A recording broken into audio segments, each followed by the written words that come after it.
Hello, hello. Can you see me?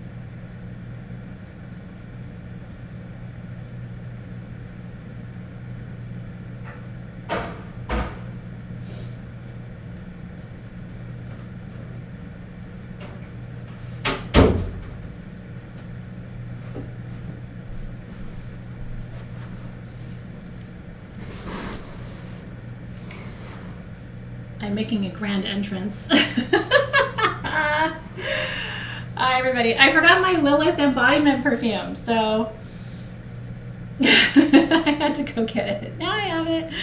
Hi, everybody.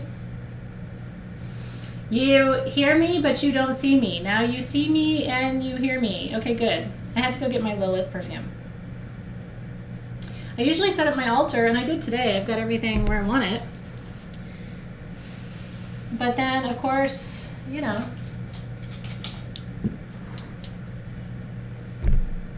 leave it to me to forget the most important thing. Welcome to session 3 of October. Can you believe it?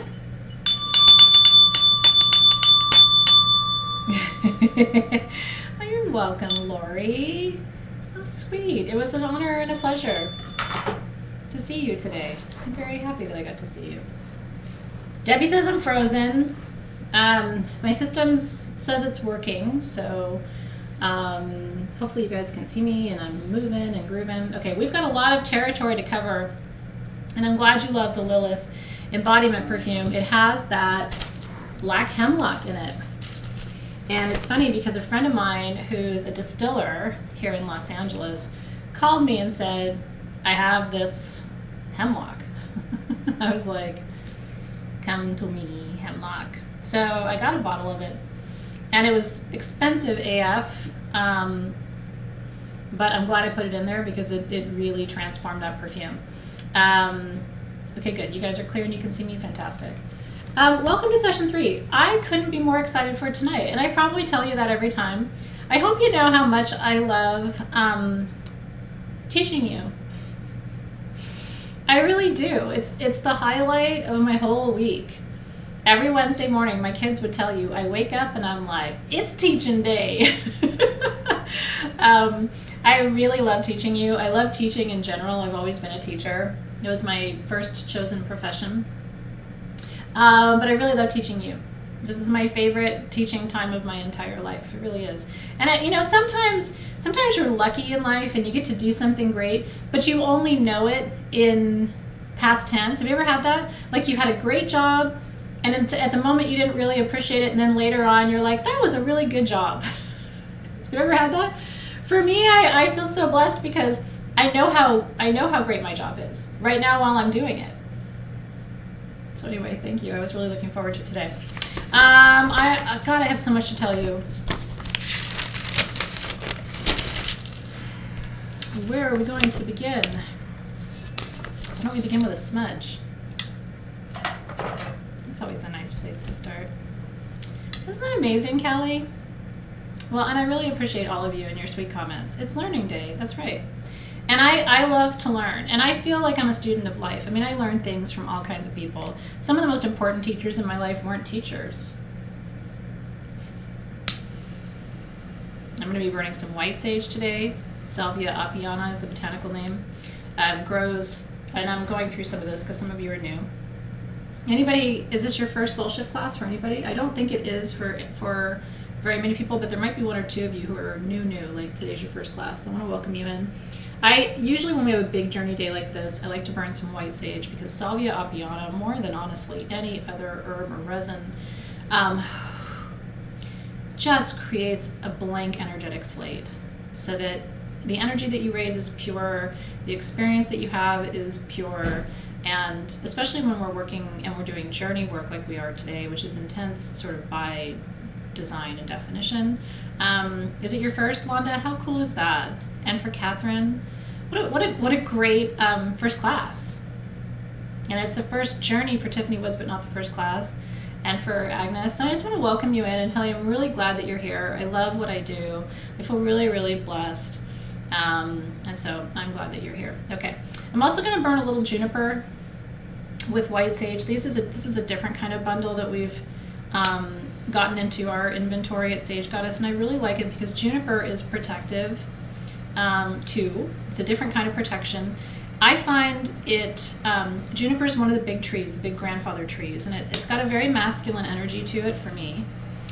And it just makes me feel held. It's like an instant calming, soothing vibration for me. So I don't know where my fan is, so I'm just going to bring a little bit of that to you. So if you don't have juniper and sage, you can take some of mine virtually. Rena's sparking up her charcoal. First class because she had technical issues last week. So Felicia, welcome to you too.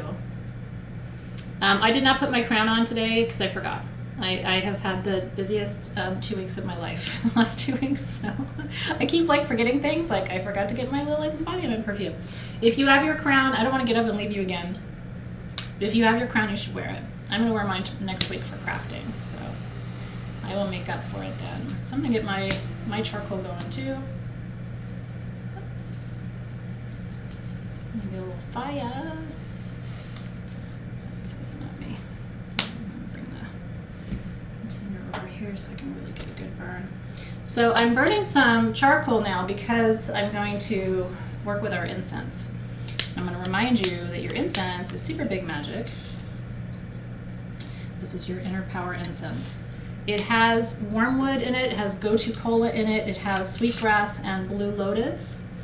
So if you actually dump a little out in your hand, we make all of our own incense at the Sage Goddess, so we don't like outsource this. Not that that matters. I mean, a lot of companies outsource their incense, and that's okay. I prefer to make it all. I made an incense blend this weekend, you guys. Holy shit! And I fried my food processor. So I actually just ordered a new food processor, and it got here yesterday. Because when I get in full incense mode, like that's happening, you know. And I was like, I burned my food processor. It was also a very old incense or food processor, but I was able to get through the same friend who distilled the black hemlock for me. I was able to get a 1/4 ounce of natural ambergris. If you like amber, you would lose your damn mind. So I made an incense with this ambergris in it, and I'm going to do a little fun thing, give away a little bit of it in Soul Shift. Not right now. I got to figure out the right container. I'll never be able to make this incense again because you can't get ambergris.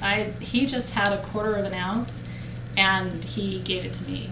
I could not believe I was smelling the real deal because amber is really just synthetic ambergris. Yeah, and that incense is like would knock your darn socks off.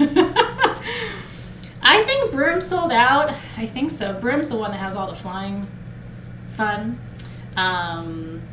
Anyway, so inner power incense. Let me just go through it one more time. Anybody who's just joining, don't worry. Happy to tell you again. It's wormwood, gotu kola, sweetgrass, and blue lotus. Wormwood and blue lotus are your upper chakra, out of your body, you know, certainly out of your head, which is really good. That's why this blend is so good for meditation because it'll get you kind of out of the circular looping thoughts in your head. Gotu kola is for clarity. Gotu kola is actually really good for your brain. It's one of the supplements they recommend for people who have MS, interestingly enough. And then sweetgrass, we took a sweetgrass braid and chopped it. You can see the little pieces of sweetgrass in here. Sweetgrass invites the sweet spirits. So it's like getting you out of your body and, you know. So anyway, I encourage you always to look at your incense before you burn it because it you know, take it out of the container and break it up with your hand, which releases the natural, I mean, unless you don't like getting dirty, but as I always tell you, I find that getting dirty is one of the pleasures of life. So sounds terrible, but I will stick my hands in just about anything. I cook with my hands. The kids are always like, aren't you supposed to use a spoon for that? I'm like, I don't know. I don't follow the rules. So I'm just going to put a little bit of this on my charcoal to get it cooking. And I put it in front of me because I want to inhale. You're welcome to do that too.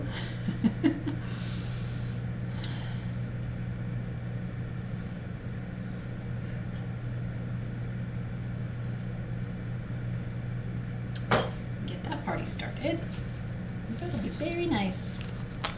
And these are all, what's nice about, things like wormwood and mandrake and blue lotus, and it just looks so beautiful too. But what's really cool about all these is they're legal. Like, these are not controlled substances. And they help you relax a little bit, but it's not even, for me, it's like maybe the effect of a glass of wine or something like that. It's not going to make you super loopy, but it's enough just to soften you up a little bit, which sometimes is nice. I used to do a circle for women, for moms here at my house. This was like maybe 4 or 5 years ago when I first bought my house that I live in now. And I used to make them Blue Lotus tea. And I had one mom come to me at the end of one of our last sessions, and she said, I want to tell you, I was starting to drink wine every night, and I was starting to, feel uncomfortable about that. I was starting to look forward to it and feel like I needed it. And she said, I started drinking Blue Lotus tea instead, and I haven't had any more wine. And I thought, isn't that the coolest thing?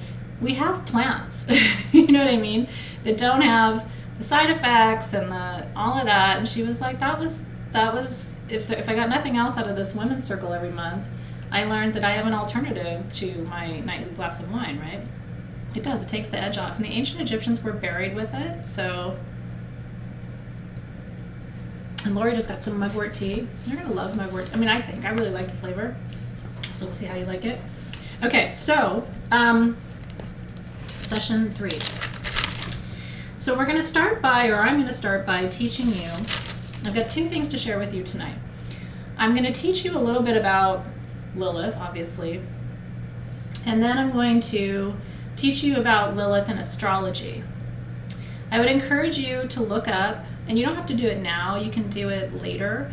I would encourage you to look up where your Black Moon Lilith is in your natal chart. Tonight I'm going to go through Lilith, through the signs. My Black Moon Lilith is in Sagittarius, right next to my moon in Sagittarius. So Lilith, for me, the energy of Lilith, the energy of this dark, mystical, deep, feminine, that energy for me, because it's in Sagittarius, brings it back to truth. I'm searching for truth. I want to understand truth. I want to know all of the deep mysteries on this planet. And I've been on a quest since I was very young. You know what I mean? It's not a surprise to me at all that my Lilith is in Sagittarius. It actually makes sort of perfect sense. Blue Lotus, I use the flowers in my tea. And there's somebody on eBay who does a really nice job selling big, beautiful Blue Lotus flowers. And I've bought them. I've used them in some of our incense blends. So, in case you're looking for a suggestion for where to get Blue Lotus, eBay's been helpful. Okay, so Lilith is in your astrological chart, and you can look up, whether you want to look it up now or whether you want to look it up later, that's okay, and find out, and then tonight I'm going to walk you through what that means. Do you want to hear the coolest darn thing? And I'm telling you, since I started teaching Soul Shift, because I've taught this class under different names. It was known as Holistic Healers, but known as Magical Sabbatical. It's always the same thing. Next year it's still going to be Soul Shift, but it's an alchemical version of Soul Shift. But anyway, I'm telling you this because since the beginning of when I started teaching this class, and I was told by my spirit guides to teach this class, it was a directive. There have been these crazy divine synchronicities, and a lot of you have been around long enough to have seen them, haven't you? Where it's like, we're talking about something and the timing is shocking, or we plan a curriculum 6 months in advance and all of a sudden the thing that we kind of were planning for happens and we didn't know it, kind of thing. There have been so many weird synchronicities and weird kind of unplanned things.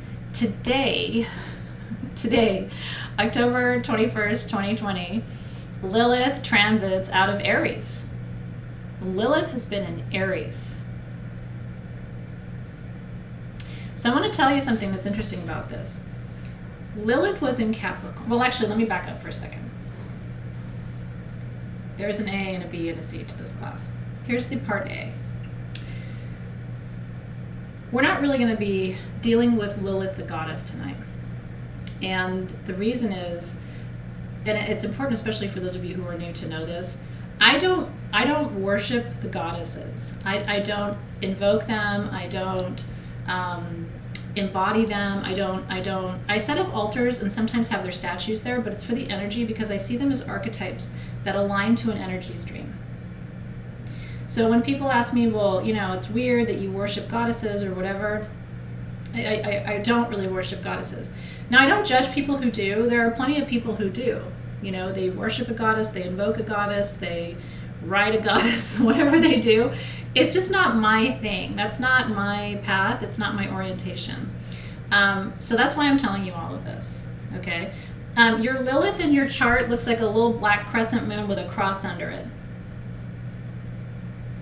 if you're looking for it, okay? If you Google your the sigil or symbol for Lilith, it'll come up. So that's how you'll be able to find it. Okay. So that's why tonight, even I'm not invoking a dark goddess, and I'm going to say pretty bluntly, I've said this to you before, but some of you are new. I believe that there is evil in the universe. Okay. I also believe that dark and evil are different things. Okay. So when we talk about dark goddesses, I don't see them as evil. Is there evil? I believe there is. And I'm only laughing because I know there is. I've had some pretty intense experiences in my life that have led me up to the path that I'm on, where I really am very openly in service of what is light and the opposite of that. And again, there are people who do that work too. It's just not my bag. So when we say dark goddess, we are not talking about evil. She's not an evil goddess. She's a balance, right? There's polarity in the universe. Candace did a beautiful post today. I want to sort of tip my hat.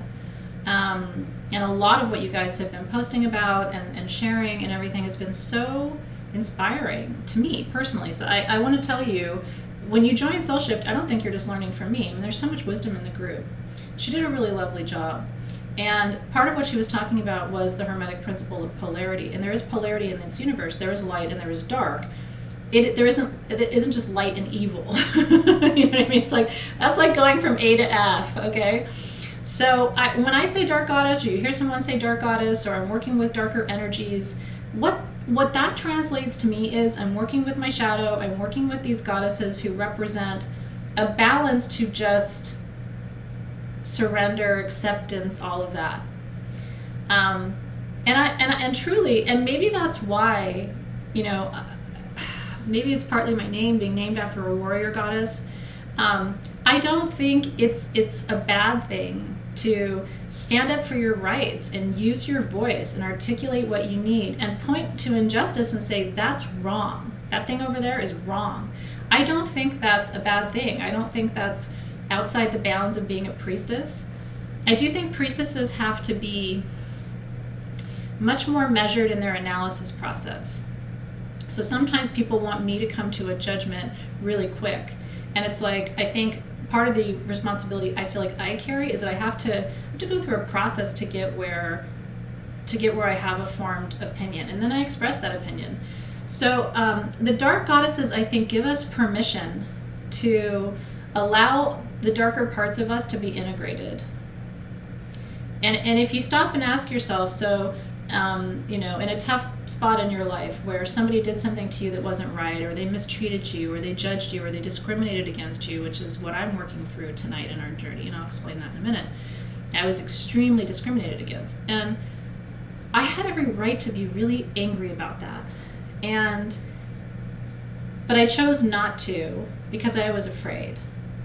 And if I had been older, wiser, more aware, maybe known all of this, or I think I knew all of this, but I hadn't integrated it yet. Do you know what I mean? This was 20 years ago, 15 years ago. So it's like I was still in my process of learning, but I've been mistreated and discriminated against and not had my worth valued. And in most of those cases early in my life, I just kind of accepted it and moved on and left like a wounded puppy. And part of the power of Lilith is to say, no, sometimes in that moment, it's okay to stop and say, this is not right. I will not be treated that way. You will not treat me this way, you know? And had I had more of this then, I would have operated a little bit differently. Now, I believe everything happens for a reason, and I also think the universe brings us wisdom when we need it. I ultimately, you know, in my life, I don't regret anything. I literally have no regrets. So I think everything has operated exactly and as beautifully as it was meant to operate. What I'm grateful for now is that I would never navigate those waters the same way again. Does that make sense? Like, it just wouldn't happen. Dave said to me, when was it, last year? Or maybe it was 2 years ago, I can't remember. It's been a while. I remember Dave looked at me, we were having dinner, and he's like, can you imagine what you would say to them now? And I sat upright and just looked at him, and he's like, holy shit. And I think there's real power in allowing yourself to say it anyway, even though the person might be gone or the situation might be gone, but he was like, look at you, because I was just like, but that's also the gift of age and experience and integration and all of those other things, right? So, right, and listen, I mean, I hope I'm wrong, but at some point in the future, it will happen again to all of us, right? I mean, I still to this day am often sort of like have experiences where it's like someone will talk over me, you know, or whatever, maybe because I'm little or I'm a woman or whatever it is, but and so, you know, to this day, like, I'm finding these new opportunities to still show up and stand up and put on my crown and just be like, now it's lesson time. Sit down, everybody. Teacher's going to teach. And I would approach some of those situations so incredibly different with complete eye contact and like, here's how we're going to break this down now. And a Beijing purple bird. And here's why we're doing tonight. Everything I'm telling you about right now is Lilith to me. Lilith to me is like, class is in session. Here's how this is going to go. Here's what's going to happen. Here's what's not going to happen. Do you have any questions? You know, like, there's a little bit of, am I glowing? It might be my lights. Maybe I need to turn my lights down. I don't know. I shouldn't be glowing that much. Anyway, that's Lilith to me. Lilith to me is like, thank you so much for, wow, what you just said. And now we're going to have a conversation about why that wasn't okay. And it doesn't just have to be a female thing. Do you know what I'm saying? This isn't just something that happens to women. This is something that happens to everybody. Ask everybody you know. But seriously, well, I'm 5 feet tall, so that's why I'm saying I'm a little package. But ask people in your life. And maybe there is somebody in your life who's never been looked down upon or spoken, you know, to with disrespect or just completely overlooked, like nobody saw you. Like, maybe there are people who have had that experience, but I know my brother has experienced his own kinds of discrimination. My dad has been mistreated. Oh my God, after 9/11, we went out to dinner and my dad was harassed because he looked Middle Eastern and had an accent. Like, that happened to my dad, who's this big, towering, amazing human being. And for a while, we actually thought we wouldn't be able to go out to dinner anymore. People were openly afraid of my dad. It was the weirdest thing. So, you know, you can look and say this is a female thing, but it's not.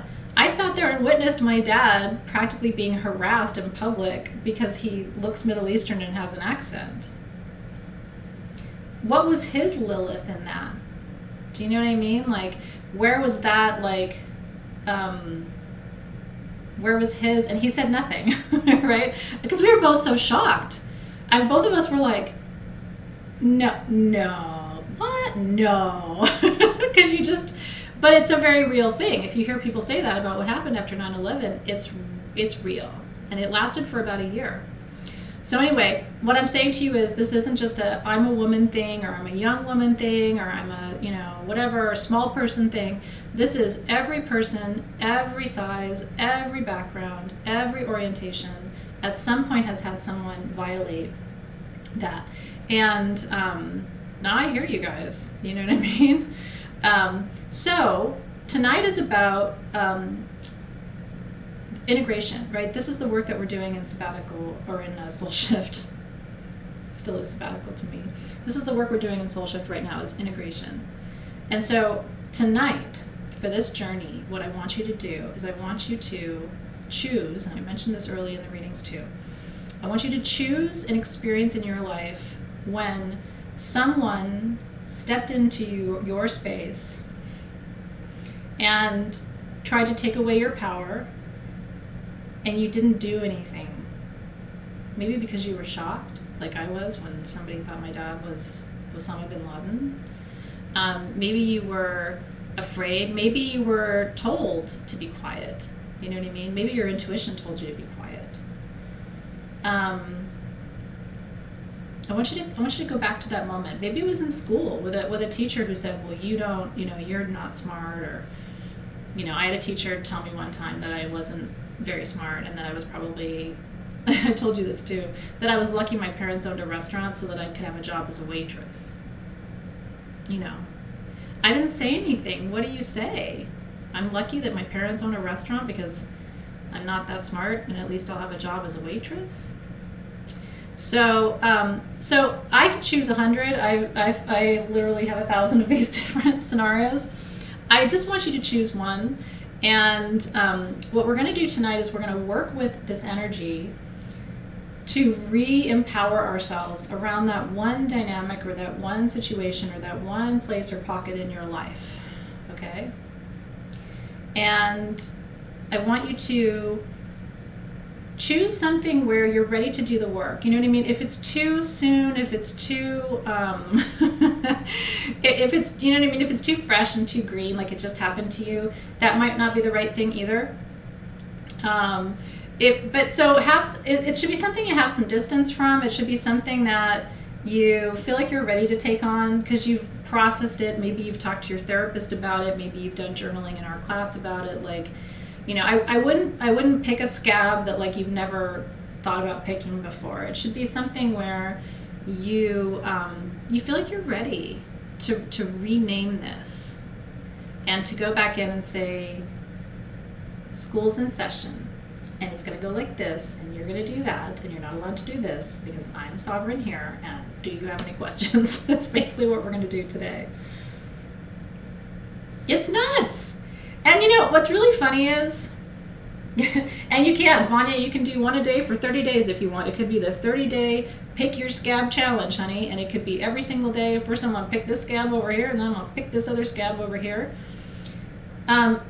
This is something that we all can do, that we all need to do. In shamanism, which, candidly, this is a course in shamanism. The reason I don't talk about shamanism anymore is I don't like what the shamanic community has done with that word. Like, certain people think they own it, even though they don't, and I just don't like to get embroiled in those kinds of conversations. So I don't say the word shaman anymore, but this is a shamanic class. I'm largely trained as a shaman, and most of what I do is shamanic.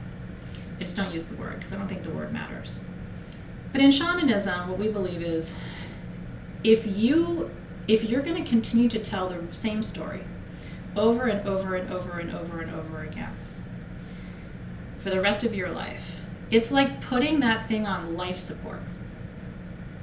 And then it's like clear, revive, clear, revive, clear, revive. And you listen to people tell these stories and you're just like, revive. Okay, so we think in shamanism, every time you tell the same story, that's why have you noticed that in the last few years I have not retold that story about what happened to me that night a long time ago? That was kind of my terrible initiation. I really don't tell that story anymore because I don't want to revive it. It doesn't, and my guides told me that. You know what I mean? Like, leave that story behind. It's enough to say you've had an experience. You don't have to keep saying what the experience was. You're just reviving it and giving it energy. So what you do in shamanism is you flip the script. Okay? So if the outcome was terrible, You know what I mean? Like, I was discriminated against, and I shouldn't have been, and it was actually illegal what happened to me, okay? Then I can flip that script, and I can choose to create a new ending to that story. Not to be crazy, you know what I mean? And not to like a crazy person, like now I'm going to make up whole new stories about what happened in my life. It doesn't mean you forget. It simply means that you're choosing to engage that story without that same trigger at the end, so that you can then, move forward from it, and you're not locked into it. And this is the way, by the way, that you finally can talk about that thing without crying.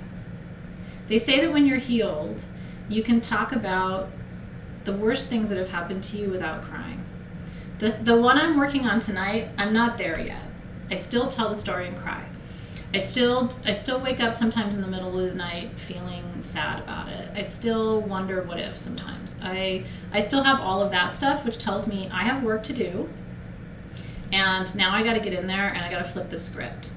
And so what we're going to do tonight, nothing about what actually happened to you is going to change, right? It is what it is. I hate that phrase. You'll almost never hear me say it. But it is truly what it is, okay?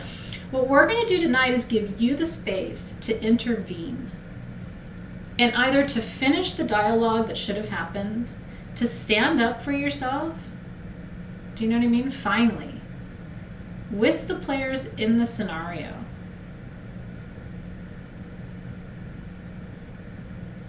Do you know what I'm saying? If you could go back in time, what would you do differently? Who needed to hear those words?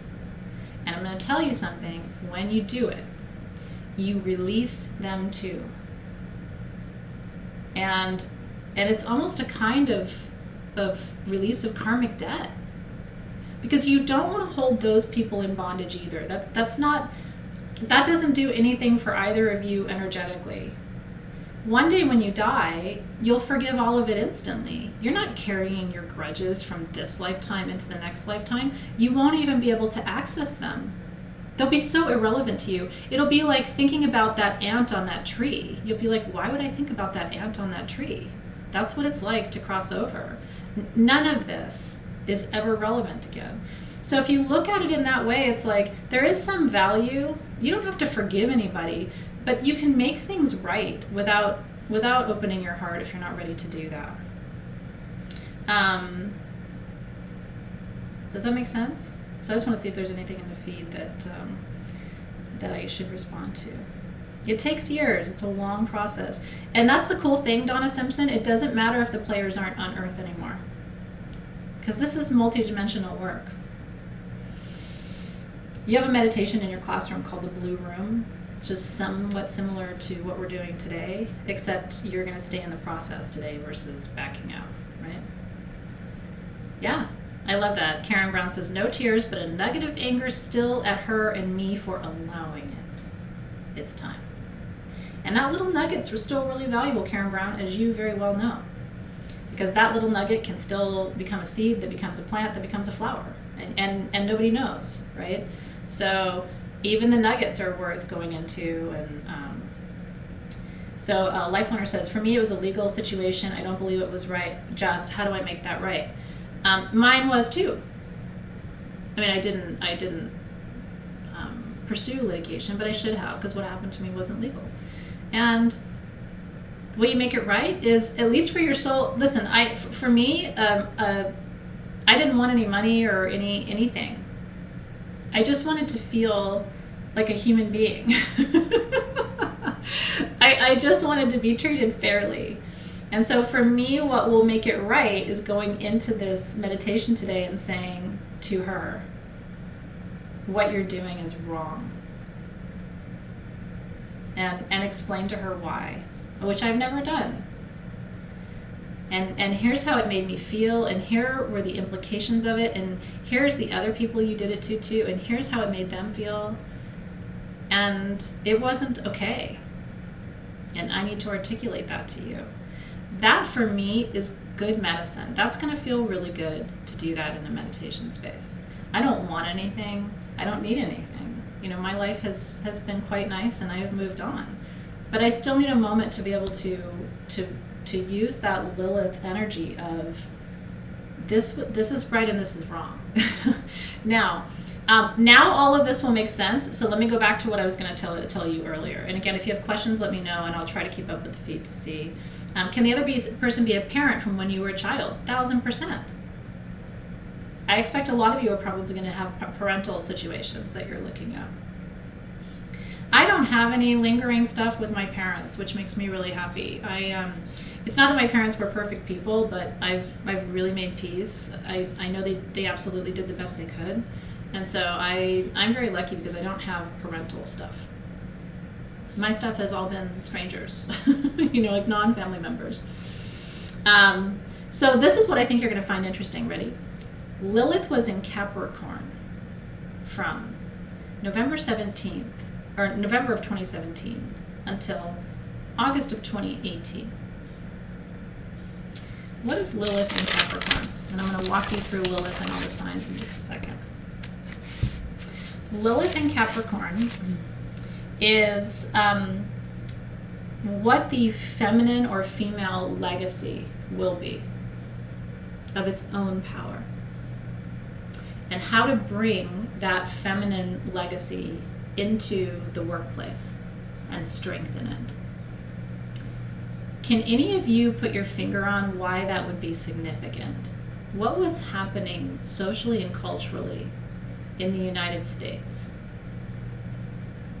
that's relevant to this? It blew my mind when I looked at all of this and lined up these dots. Like these are, like, my mind gets blown too.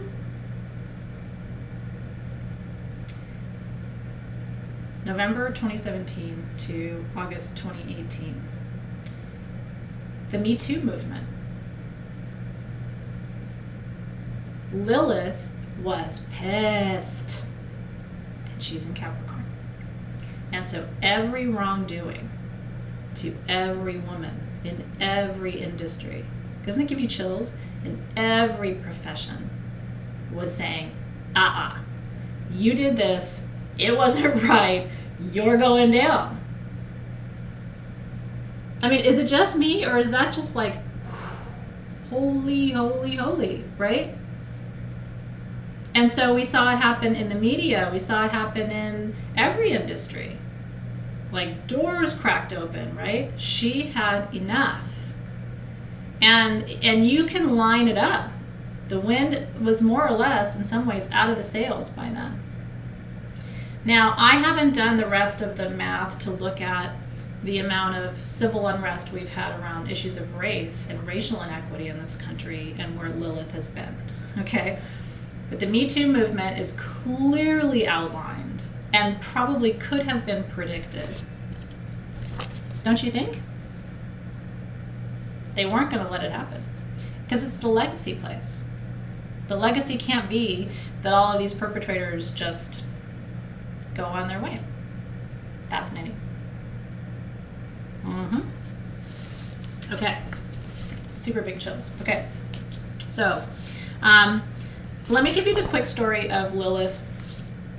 I'm not going to go super, super in depth because I want to have time to make our perfume and do our journey. And also because who Lilith is historically doesn't have much bearing on the work that we're doing together tonight, except so that you can understand her energy stream. So I want to give you enough of a taste without kind of, overburdening. It is interesting, by the way, for me to think about my own professional struggles around gender discrimination. I was being discriminated against because I was a new mom. And what if Lilith had been in Capricorn then? Like, would I have been more aggressive? I don't know. Okay, so the word Lilith and the name Lilith comes either from the Hebrew Layla, which means night, and this could be both. I believe the etymology is dual here. So you have both Layla, which is night in Hebrew, and then you have Lilith, Lil, L-I-L, which means wind in Sumerian. So she's a night wind. She's a night spirit, okay? Again, does that mean she's an evil spirit? There are nocturnal animals, they're not evil. they're jerks. I mean, we have raccoon problems here. I mean, I can tell you stories. I won't because it's a totally irrelevant digression. But they are doing like arts and crafts with my whole backyard and my trash area. They have built elaborate structures. So there are night creatures who are jerks, like raccoons. I actually also think they're cute, but they are wreaking havoc on my yard. In the Hebrew Christian tradition, okay, Lilith was Adam's wife. And as the story goes, they went to have sex with each other, and she would not lay down. She would not submit to being under him. And he insisted. He was insisting that she submit. And it's really funny because I think for me, when I first heard this story, it was a long time ago.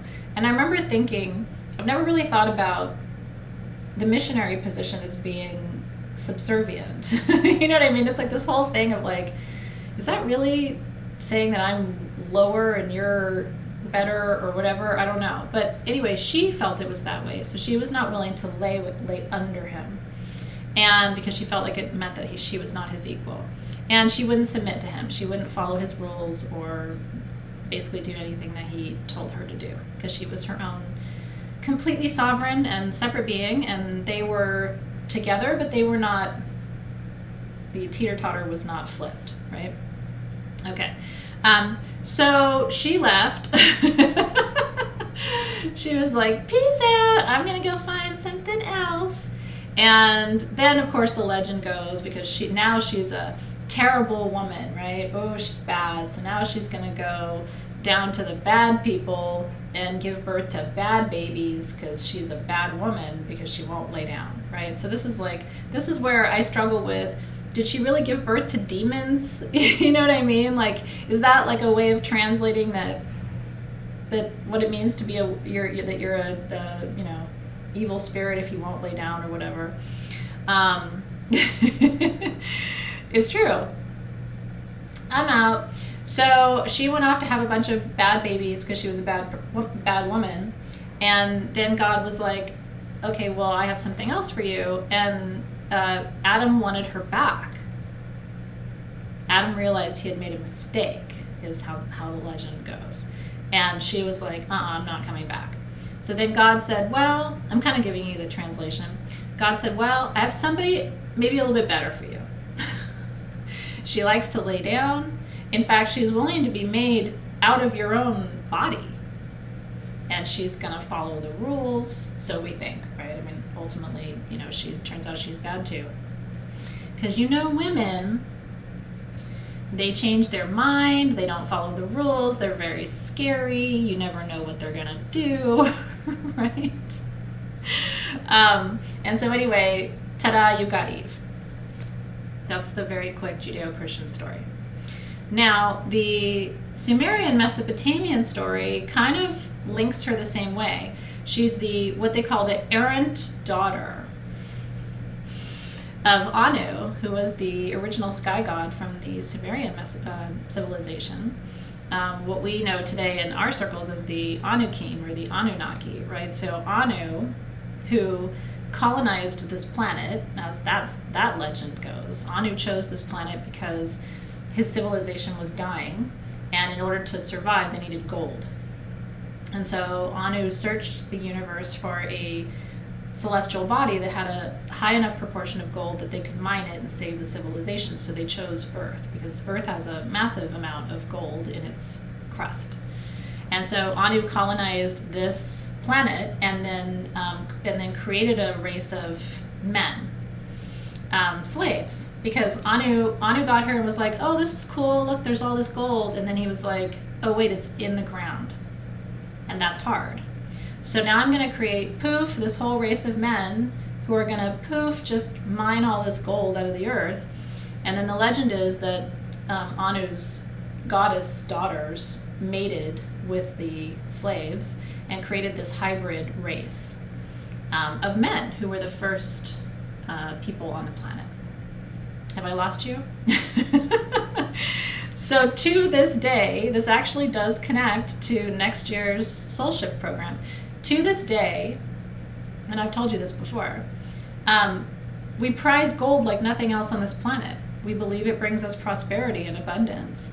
We have whole shows on TV that my husband watches, like Bering Sea Gold and all this stuff, where they're just like, how much gold are they going to get? I mean, to this day, the search for gold is a quest, and people have lost their lives and their fortunes and everything to try to get this metal that continues to be prized, right, throughout every single civilization. So this is how it all, in my head at least, maps together. So you have Anu. He's got a bad daughter, because remember, women you can't control are bad. He's got a bad daughter. That bad daughter then goes off and makes these bad babies. It's always a bad daughter or bad woman who makes bad babies.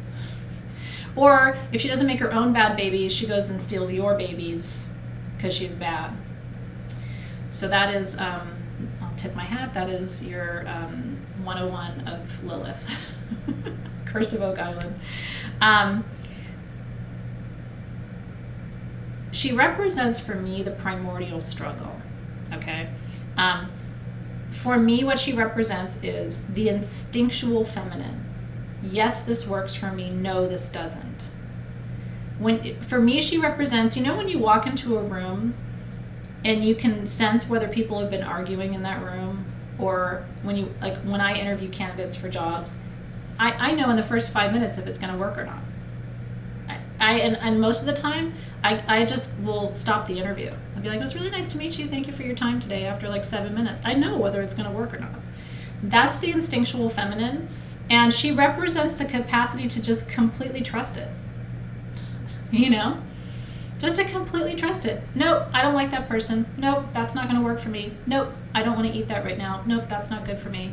She's that complete surrender to the instinctual feminine. And so that's where I want to go tonight. And Lilith in your chart represents where your instinctual feminine resides. And again, it doesn't matter how you identify or what equipment you've been endowed with on this planet.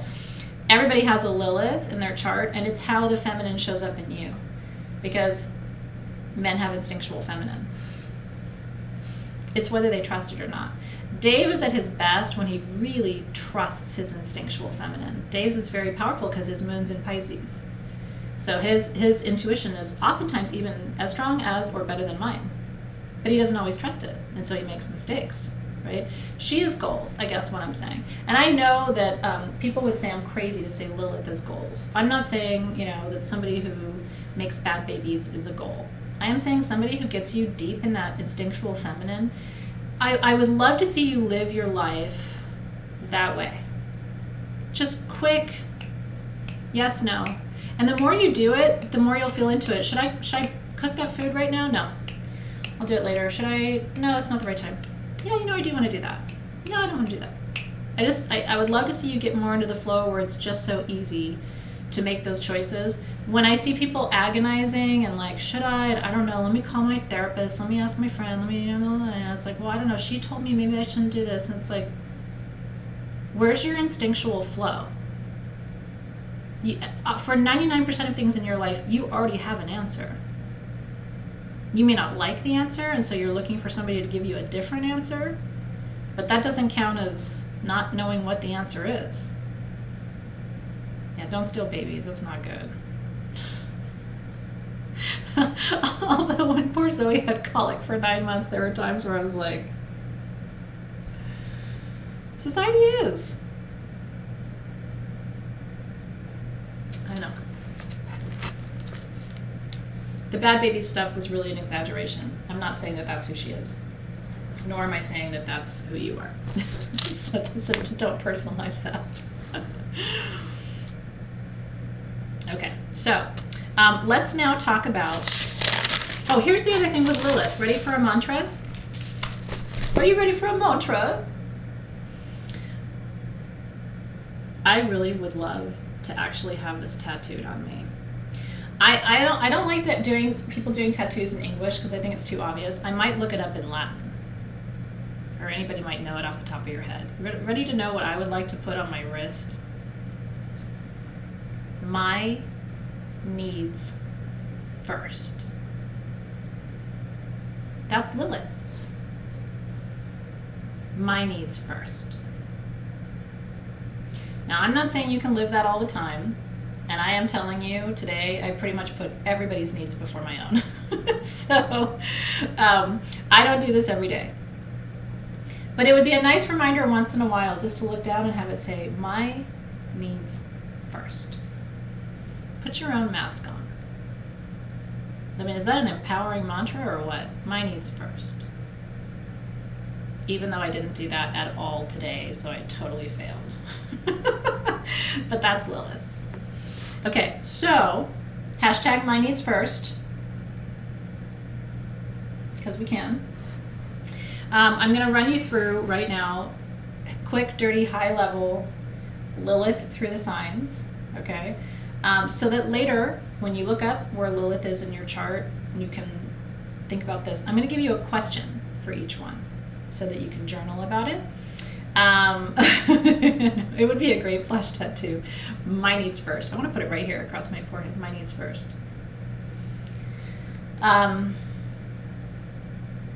So this isn't going to be a ton of information on Lilith in your chart. Some of you already know where Lilith is in your chart. I saw a couple of you put it down. So Christine's got Lilith and Libra. I think I saw that Candace does too. I'm Lilith and Sag, right? Women need to be reminded of this all the time. But I know everybody needs to be reminded of this. Dave needs to be reminded of it too sometimes, because he's a Virgo and they're all about service. It's like, no, what do you need? No, what do you need? Your needs first. Okay, we're going to start with Aries, first house, because Aries is the first sign of the zodiac. So if your Lilith is in Aries, you're about personal passion and power. Here's your question. Ready? I'm going to honey badger this. Ready, go. How does my sexuality influence how others perceive me? Alternative question. How do I find power in my instinctual feminine? You guys know where it is. You're all on top of it. I love it. Okay. Lilith in Taurus, second house. Self-worth and values, yeah? How can I cultivate deeper self-acceptance around my desires? How can I cultivate deeper self-acceptance around my desires? I'm going to add another question there just because of Taurus energy for me is all about art and a creative expression. So like a secondary question would be, how do I channel my creativity through my instinctual feminine? Like, is your creative process feminine and instinctual? So in other words, if I was going to sit down and paint something and all of a sudden I was like, no, it has to be this totally different color and it has to be totally different, like would I just follow that, or would I go, no, I was planning to do this, I don't want to do anything different? Okay. Gemini, giving and receiving information, owning your own wisdom. So the question is, can I learn from or with others without letting them dominate me? Where are my Geminis at? This is an interesting one, because that's kind of the anxiety there. You know, Lilith would be like, well, but if you're teaching me something, do I still have my power? This is one of the reasons, by the way, that I'm constantly, as a teacher, telling you, some of you are new, but most of you are not, I'm constantly telling you, if I teach you something and it doesn't resonate with you, then you pick that up and you throw it away. I mean, I really don't believe that anyone ever with a teacher should have a teacher tell them something that like doesn't quite gel, and then they take whatever the teacher said and prize it or value it over their own inner knowing. Now, that's not true in a math class, right? Like in a math class, if I come up with 15 and you come up with 30 and you're the teacher, I'm probably wrong. But in a spiritual context, you know what I mean, where there's interpretation, so look at all the Geminis here. So I don't know if that resonates with you guys, but that's the theory of Lilith and Gemini, is that your anxiety is, if I allow this, is someone else going to control me? Does that make sense? Okay. Cancer, do I create space for all of my emotions to be expressed, both the light and the shadow? Do I create space for all of my emotions to be expressed, both the light and the shadow? Is Lilith in Cancer. That's right.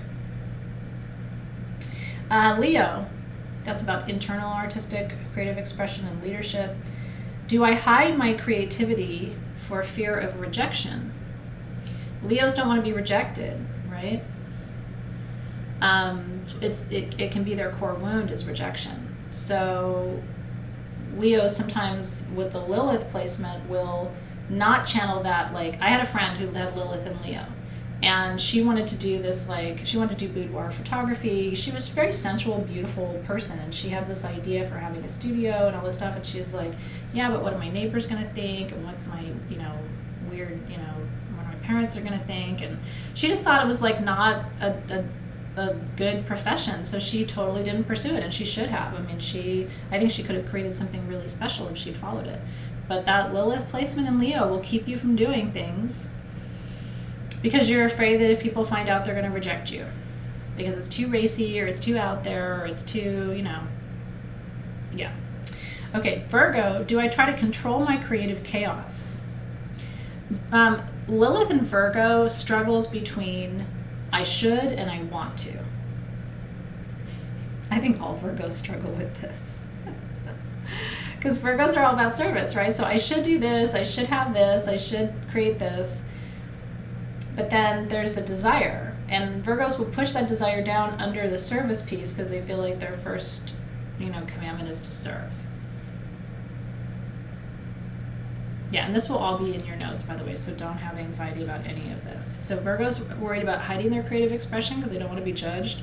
Virgo's worried about controlling what could become creative chaos. And they're also worried about indulging too much of the want and not enough of the should. Okay. Lilith in Libra. It's interesting. What it says is people with Lilith and Libra tend to project Lilith-like qualities onto others in some cases because it's easier to see it in other people than it is to see it in yourself. So you end up looking at other people and going, well, she's so powerful and she's so mysterious and she's so, and it's like, no, you're seeing that in other people because that's what you are. But a Lilith and Libra will think it's all external to them. So they'll look up to people, and what they don't realize is what they're looking up to people for, or the power that they see identified in other people is actually their own Lilith, right? It's interesting.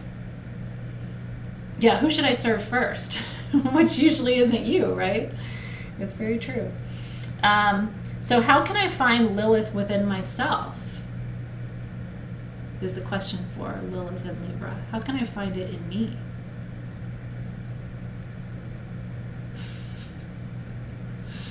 Right? And so by the externalization process, you by definition or if you're constantly looking for it without, you're not going to be turning that to look within. Super crazy, right? Lilith Scorpio, powerhouse, personal, transformation, for sure. Transformation happens through desire for Lilith and Scorpio. Do I hide my desire for power and domination? A Lilith and Scorpio person wants to be in control. The question is, can they handle that? And can other people handle that too? Yeah, Sheila, we can probably post like just a quick meme for you with the Lilith symbol circled so that you can see it.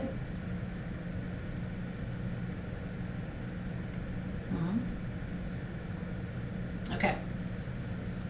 Then we go into Sagittarius, which is my placement.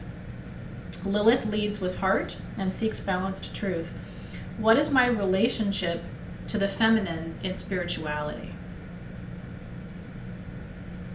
I mean, I think there's a reason I've dedicated my whole life to understanding the goddesses, right? I've been teaching about goddesses in mythology and history and, for a decade. And it's my passion. I could talk about it all night long. And I am sure it's because of my Lilith placement. So the question here is, again, what is my relationship to the feminine in spirituality? Where does my goddess end and this other goddess begin? And for me too, I guess that's why I was telling you earlier today about how I don't like worship goddesses, just to kind of make it clear, because and you may be thinking, well, I don't care whether she does or not. It's probably my Lilith and Sagittarius that even leads me to tell you that, because I have to articulate it for myself. Like, no, I don't see these as like goddesses who are alive or who I can chant to or pray to or any of that. And probably my feeling that I even needed to say that to you, I think probably had something to do with my own Lilith placement, which is interesting, isn't it? Okay, Capricorn, Lilith reflected in the work. Creating your own feminine legacy. How can I use Lilith's power to advance my career? How do I bring desire? How do I bring power? How do I do that? And also, how do I declare feminine boundaries at work? Right? Yeah. And then we talked about the Me Too movement when Lilith was transiting Capricorn. And then in Aquarius, bringing Lilith into modern practice, how do I intentionally, ready for this? How do I intentionally go against the grain to trigger change? Lilith sometimes is that energy of like, this is the part I don't like about her, like stirring the pot just to stir the pot, just to kind of see what happens. If I stick my finger in here, what happens? If I stick my finger in there, what happens? And it's like, a bunch of shit happens, man. I'm just go sticking, but I'm bored, I'm gonna go stick my finger over here. I'm gonna come up with a whole different way of doing this that nobody wants to do, or, it's just like, I've had people in organizations like that, like, just want to turn models on their head and turn, like, we've been working on something for 6 months and all of a sudden they just want to do it this whole other way, and it's like, but why? You know what I mean? Some people find their power that way, and I think it's probably good to acknowledge it. Now, the upside of that is Lilith and Aquarius can also be finding out a new way to express the feminine. So how do I express the feminine in innovative ways? Rather than just, what am I doing over here? I see that on Facebook a lot. And I'm constantly asking myself, like, does that person have Lilith and Aquarius?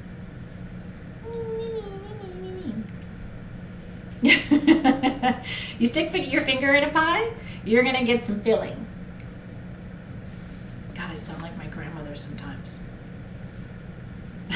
I really do. You stick your finger in a pie, you're going to get some filling. Nobody likes that. Okay, and then the last one is Lilith and Pisces. Lilith creates imaginative play and activates through visionary connection. This is for Pisces, okay? Am I afraid of my own unpredictable nature? How many of you have Lilith and Pisces? Because these are the folks, you guys, who these are the folks who are really worried that they're gonna go off the rails. Do you have people like that in your life? I have people who are like really afraid of their own shadow, their own. It's almost like they think they might go too far, and it worries them. Or what if I'm crazy? Or you know what I mean? Or what if I really show all the weirdness that's in my head? And what I think you should do if you have that placement is play with that a little bit rather than let it, make you afraid. The rest of us are just as crazy as you are. You don't own crazy. I've got stock. No, it's not your sun sign. Your Black Moon Lilith has its own sign. Yeah, so it doesn't have to have anything to do with your sun sign. It's a good reminder, you don't own crazy. I'm sorry if that's disappointing to you. The rest of us have a good supply in our cabinets. Okay, so I'm going to turn the camera now because I have other magical things to talk about with you. Do you have any questions before I transition? I want to give us a good 15 minutes for our journey, so I want to see, do you have any questions I can answer before we make our perfume and transition into our journey? true. It's not fun when you aren't crazy. It's really true. And honestly, people, one of the things I hear all the time, yeah, this is the new azurite malachite, isn't it pretty? It's crazy how it shows up on the camera because this is the little one. One of the things that people tell me all the time is that they appreciate the fact that I make crazy normal, kind of. Like I'm normalizing what it means to be a little eccentric and a little authentic and a little nuts and talk about masturbation on Facebook and things like that. Like I do hold that space. And I think, you gotta open the door slowly to crazy, but let crazy in. How does this affect your sun sign? It doesn't affect, it's a great question, Kit Kat. It doesn't affect your sun sign, but I want you to look at your sun sign as part of the constellation, okay? So my Lilith is in Sagittarius, which is my quest for truth, and then my sun is in Leo, which is about full creative expression. So I'm going to use my full creative expression in this life to discover feminine truth, which if you look at Sage Goddess, like, ta-da! So you want to look at the constellation, and then when you line it all up, it starts to make sense, right? That's a great question. Not necessarily, Debbie J, but you and I are the same. So my moon is in Sagittarius right next to my black Lilith, and so it just reinforces that, because what it means is your subconscious is aligned to your instinctual. So it's like double the fun. You do not have to be lying down for your journey, but you are more than welcome to do that. I can't see you. Not that you were asking if I could see you, but I can't see you. So whatever you do is great. I don't lay down because it would get really weird, if you think about it. I'm glad you feel better. Let's see. I'm glad you like the candle too. Can't find Lilith in my normal chart. Is there a different kind of chart to see my Lilith? I'm not sure. Maybe Alexis can offer you like the best links to go to for that. That's good. Mishmish is gonna play along with me. The question for Pisces, Rochelle, was, am I afraid of my own unpredictable nature? And that's why we were talking about like fear of being crazy, right? Everybody's afraid they're crazy.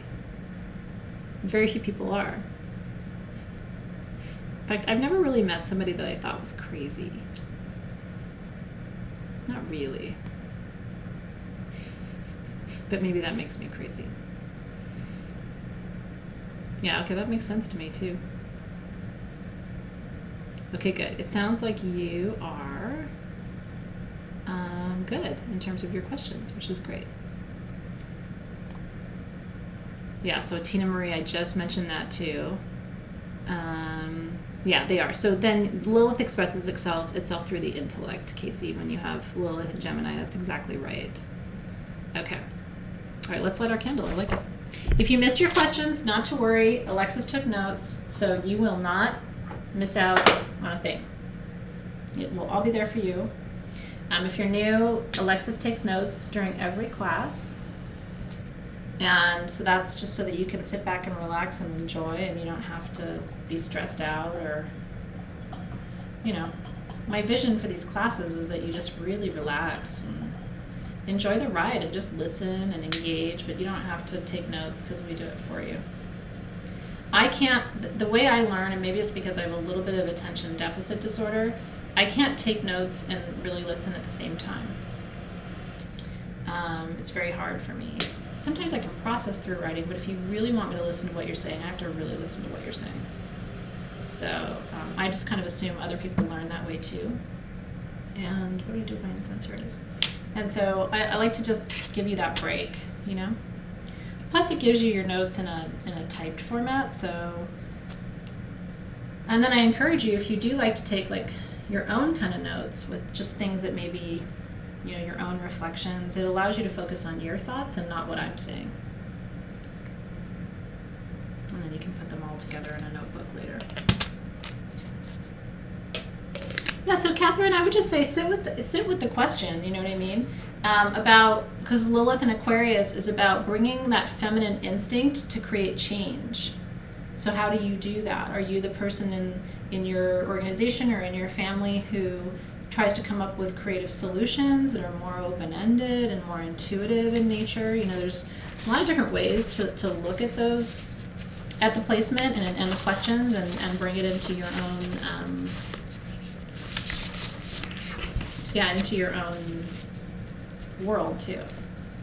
I'm glad. I love the candles too. We custom ordered those candle jars and I'm kind of obsessed with it. Okay, so we're going to start. I'm going to teach you your oils tonight. You have 2 essential oils. And one of them,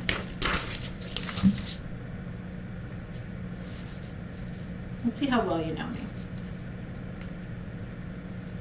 I always forget to take my lids off. One of them is one of my top 10 favorite oils of all time. And it's quickly becoming one of my top 2 favorite oils of all time. I have completely fallen in love. I don't know how we were able to do this for the price. This is not a normal oil, the one I'm describing. So we have 2 oils. Which one do you think is the one I'm talking about? We have Tagetes and we have Orris.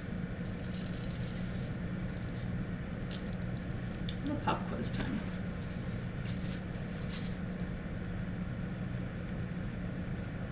The dram of the one I'm talking about is worth maybe 15% of your whole kit. Yeah. It's fun. It's like a little pop quiz question.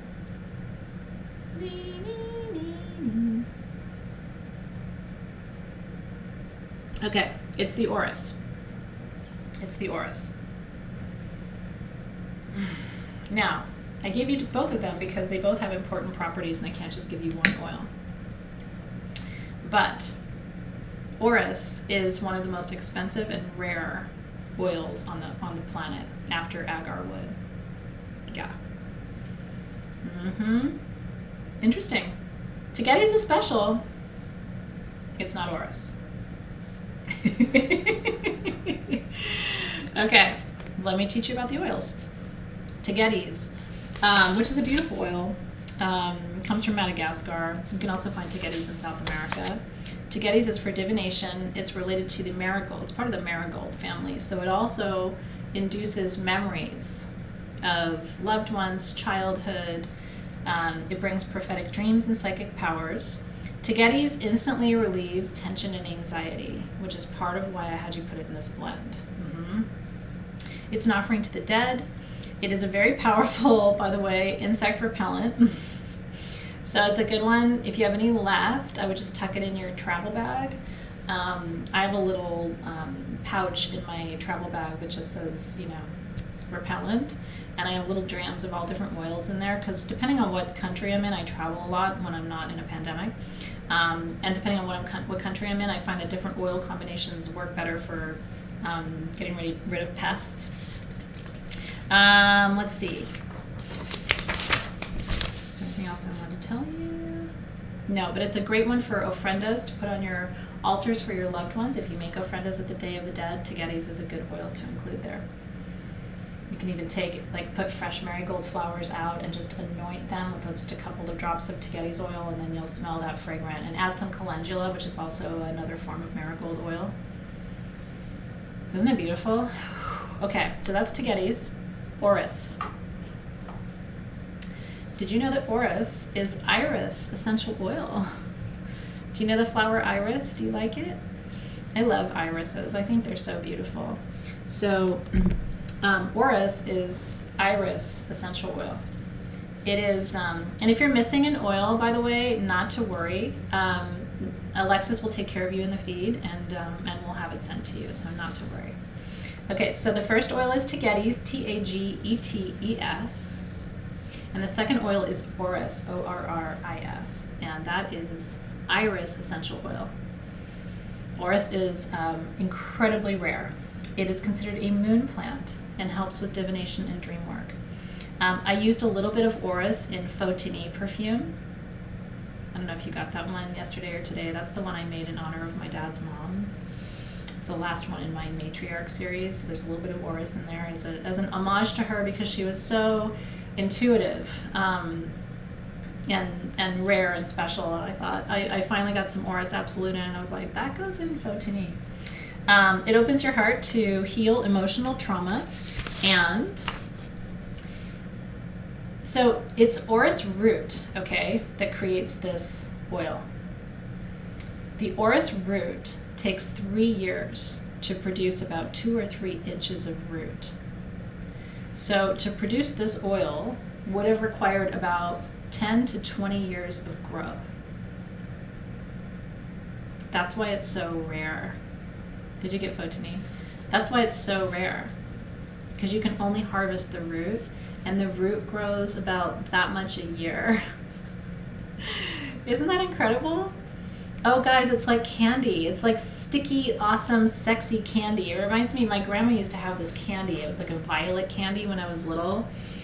I don't remember what it was called, but it smelled like this. It's one of my favorite things. Now I'm gonna tell you, before we blend it, I just put it in my bra. You can do what you wanna do. If you wanna put it down south, that's fine. But I like to put it in my bra because I wanna warm it up a little bit and soften it while I teach you about the rest of it. It was a favorite flower in medieval English and French gardens. It was on the coat of arms of Clovis I, who was a Frankish king. It's a love-drawing herb. It attracts soulmate energy, and it also enhances sexual attraction between partners. That's right, it's from the rhizome of the plant. Isn't that cool?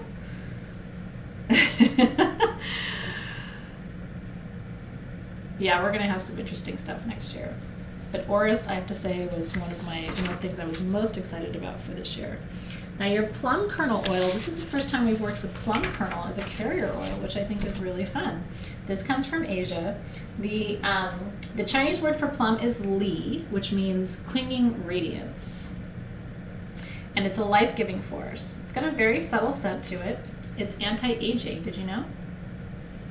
So this little blend that we're making tonight, you can actually use on fine lines and wrinkles, because Auris is also used in cosmetics sometimes to reduce the appearance of fine lines and wrinkles. This brings spiritual awareness, patience, and trust, and it's also a charm against evil and dark forces. So I thought, well, given that we're working with darker energies, not evil energies, but darker energies, it's kind of good to have that for today. Yeah, Hydro Nikki, it'll be in your notes because I covered off on the inner incense or the inner power incense blend at the beginning tonight, so that'll be in your notes when we're done. Okay, so let me come over here, get my oil out of my bra, and we're gonna blend.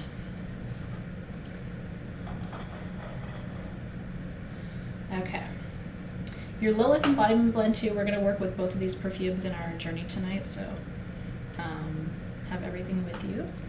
So what I want you to do first, I always like to blow my life force into the empty blending bottle, just to kind of infuse it with my energy and say a prayer. What's your intention for this blend? For me, my intention for this blend, magic. I'm going to add it to some of that incense that I made. Magic, intuition, divination, power, trusting the instinctual flow, you know, not hesitating, just totally being present to my own power is the energy for me. So what I want you to do is start with the Auris, I think, because you're going to have to decide how much you want to use. You may want to save. It's very expensive and very rare. So I'm going to use about half of my Auris in this blend, and I'm going to save the other half, because even I don't have very much. It's hard for us to get. And this is pure and uncut, so a little bit does go a long way. But you will love putting Auris in incense. You will love it, love it, love it. My needs first. Hey, me too. Wouldn't that be a cool name for the incense? My needs first. I might just call it MNF. My needs first. Me first. Which sounds selfish until you get older and you realize it's just darn smart. Nobody's ever going to put you first unless you do. I learned that as a mom. It's like, whoa, if I don't look after myself, nobody's gonna do it, man. Okay, so that's about half. I'm gonna wipe off the excess on my arm because I would never want to waste a single drop of this. Annette doesn't want to botch it. I can't remember, honestly, Nathan, I can't remember. We haven't had it for very long. We just acquired a source of it, so I don't kind of remember. Sometimes you guys' memory is better than mine, which is really cool, actually. Okay, now bring the tagetes up to the bottle, okay? This could easily completely destroy your Oris because it's so strong. So I'm gonna use like I just want to sharpen the Oris and bring the energy. I don't want to change the scent at all. So I'm going to use 1 drop of the tagetes.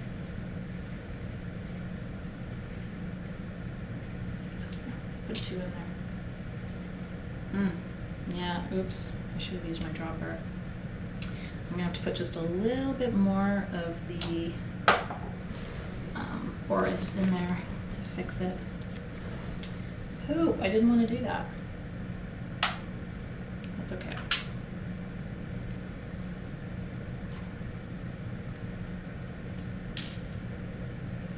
Oh, yeah, it was the dried herb. That's right. Yeah, thank you. That's what we had. I have had that for a while longer. Okay. Being really careful because I just want to save as much of that as I can. It still needs a little bit more. I did a number with that tagetes. That should be good. And then you wanna, I just like to always turn it 3 times. That gives me a good, that gives me a good bearing of what the actual finished product will smell like. It still needs more Oris. You know, maybe I'm just meant to use it all in the blend. I kind of put too much tagetes in and I really want to smell the Oris. Now, it'll settle and the Oris will become more pronounced. So I don't want you to worry about it too much. If you did the same thing I did, it will settle. But that's why we did the Oris first. Now it's right where I wanted it. I just had to use more of it, that's okay. Oh my God, Rinna, on the charcoal, dude, I'm totally doing that as soon as I blend it. I'm gonna get it on the charcoal. Hydra Nikki, no, we started about 90 minutes ago. We started at 4 Pacific. Okay, let me smell it now. That's real good. I'm into it. Do you guys like it? I hope you like it. This is one of the most special blends we've had for you this year. Truly, truly. No, so now, Joanne, I'm going in with the plum kernel. So what I'm going to do now is I'm going to just fill up the rest of the bottle with the plum kernel oil. I like to just hold a thought or an intention, you know, my needs first, my needs first, my needs first. Taking care of me, connecting to my power, healing from the past, resolving old wounds, totally embracing my authentic self, moving forward with no regrets, allowing things to be as they are, not fearing my power or my creativity. What else you got? Boldly facing the future without fear, trusting that who I am is enough. I could go on all night long.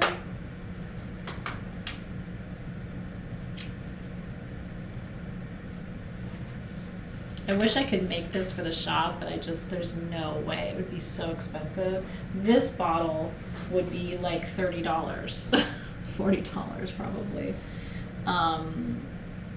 So it's just, I don't think people would want to, probably about $40 or $45 for this bottle. Whew. It's a fixative, Joan Connerton, 3,000%, and that's what's awesome. And I'm glad Joan mentioned that because this is going to be really a lasting perfume, and it will get better with age. This 10 years from now, if you can keep it, will smell better than it does tonight. Isn't that fun? It'll get deeper and deeper and deeper and deeper and stronger, and it will stay. Well, Taranchola, maybe I'll just make a little bit for you guys. I don't have enough orris root to make it for the shop. Oh my Lord. Oh my God, that's so good. Ah! Mine needs first. Mine needs first. Mine needs first. Oh my God, Asmanthus, Jen Barnes? I can't even imagine. That would take it to a whole other level. Oh my Lord, that's good.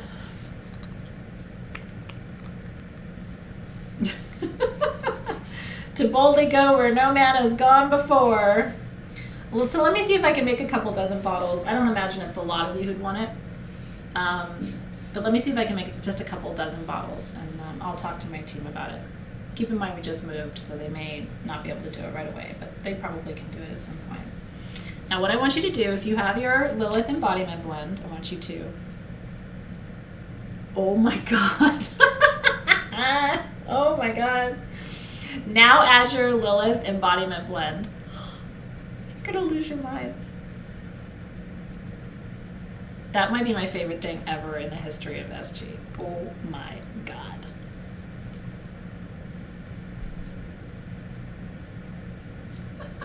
So good. Please somebody else do that and tell me that you're smelling what I'm smelling. Please somebody do that and tell me that you are smelling what I'm smelling. Because that was insane. Isn't it crazy? I don't know if I smell like some like seductive fruit, sex, pastry. Where am I going with this? But I'm gonna rub it all over my pants. That's so good. I'm gonna put it in my hair. Oh my God. I think I'm turning myself on right now. I'm gonna have to get myself together here. And now I'm filling the whole room. I'll show you. I put a little bit. This is what we call liquid incense. So when you take your perfume, you get your charcoal disc going, and you take your perfume and you put it on the charcoal, and it's its own form of incense. Do you see the smoke? It's hard because there's a white blanket behind it. But okay, now let's go have some fun. That's like a sexy, fruity, Cinnabon, hit it and get it, smack it thing going on there. I don't know.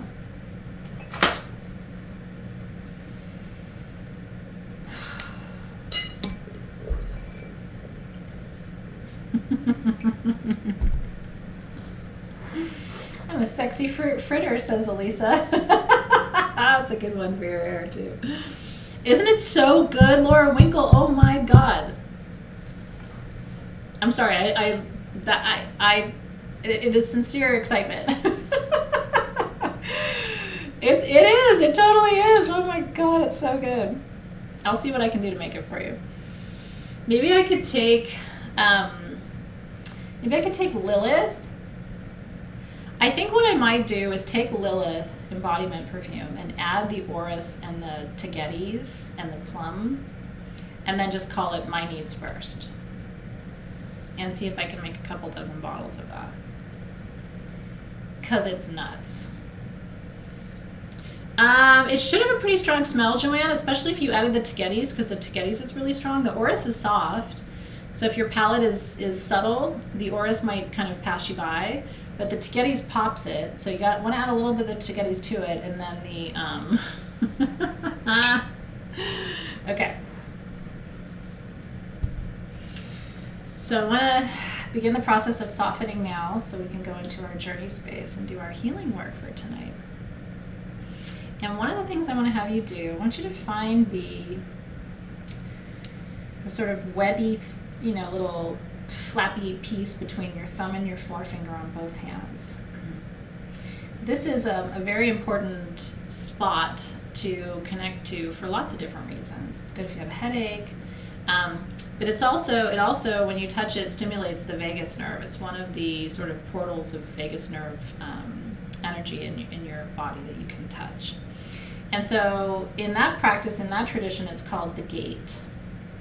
And if you're ever in a situation where you are angry or afraid or experiencing trauma in the moment, touch this space right here, because it'll create a pathway for the energy to flow so it doesn't get locked or stuck in a place in your body. So let's hold our first gate first, right hand to the left gate. I want you to close your eyes and take a nice deep breath.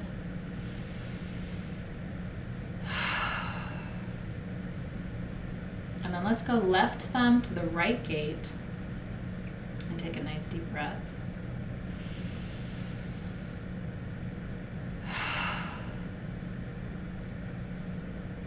And then bring the hands together, put them over your heart.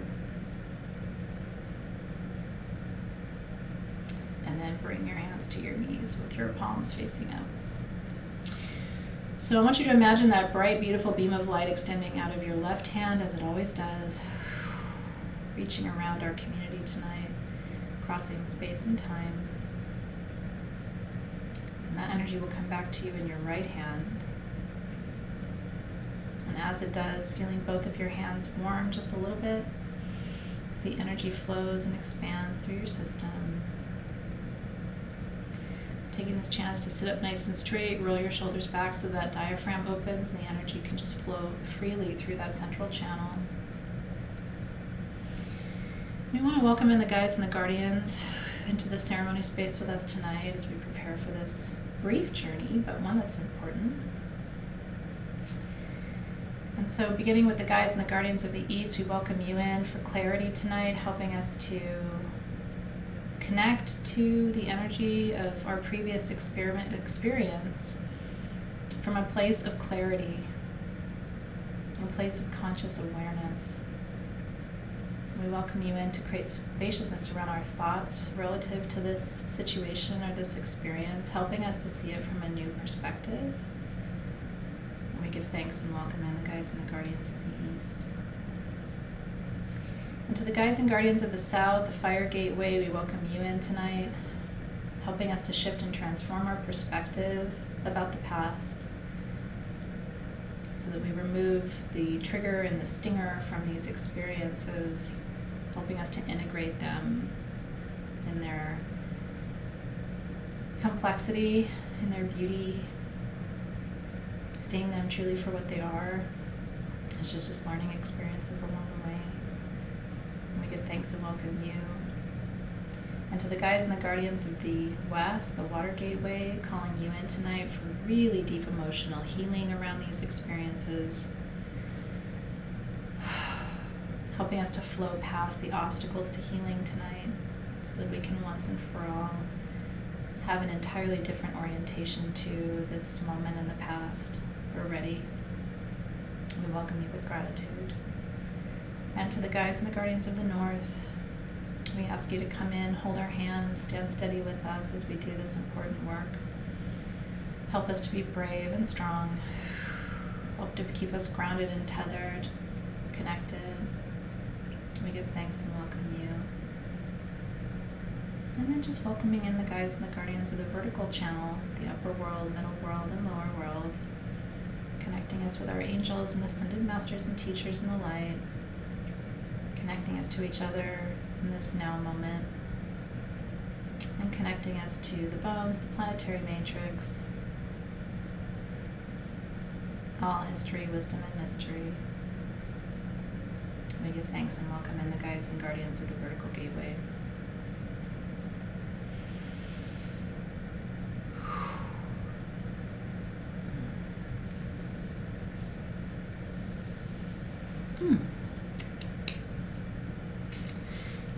So I want to begin tonight by reminding you that what we're going in to do in this very moment is to acknowledge and heal by acknowledging a time in our life when we didn't fully express our thoughts, our needs, our frustrations, our anger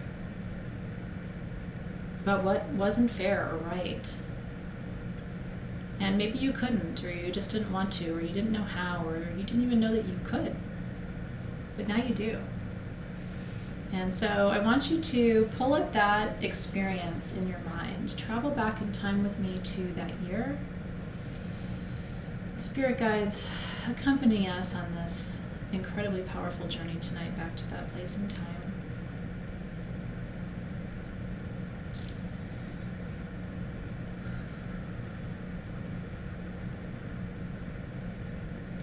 And I want you to try to come up with some words to describe what you felt you needed to do in that experience, how you felt you needed to behave or respond. Yeah, this was 2010 for me, and I remember feeling that I needed to act strong.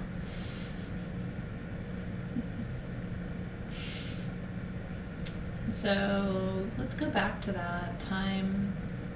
Let's go and find ourselves.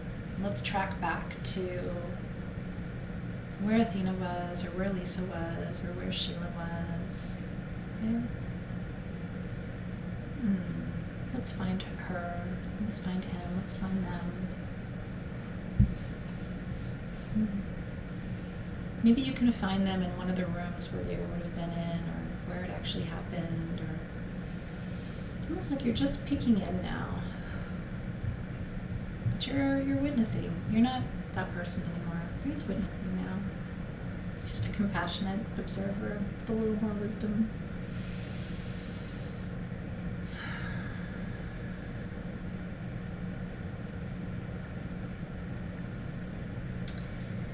And if it feels good to actually dialogue with yourself in that moment, you might actually feel called to strike up a conversation. Like, hey Lauren, it's me, Lauren. Hey Athena, it's me, Athena. How are you? I'm traveling to you from 2020.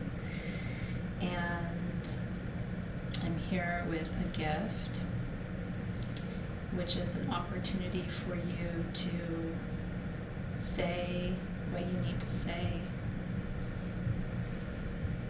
as openly and as powerfully and as authentically, and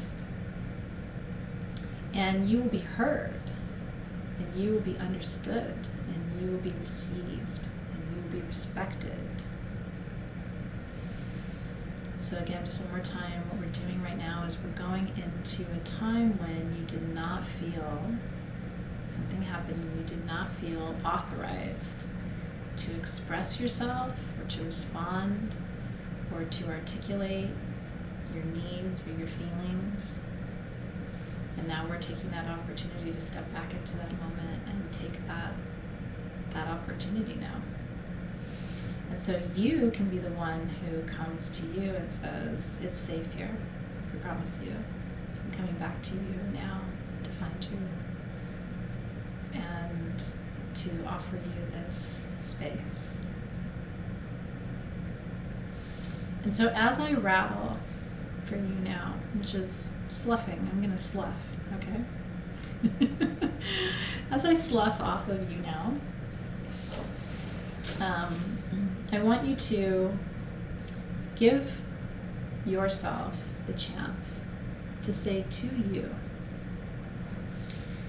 And if your earlier self says, you know what, I want to tell it to you, but I also want to tell it to that other person, you can also choose to speak as if you are speaking to that other person, even if that person isn't alive anymore, and even if you don't know that person anymore, haven't seen them, you may not even know.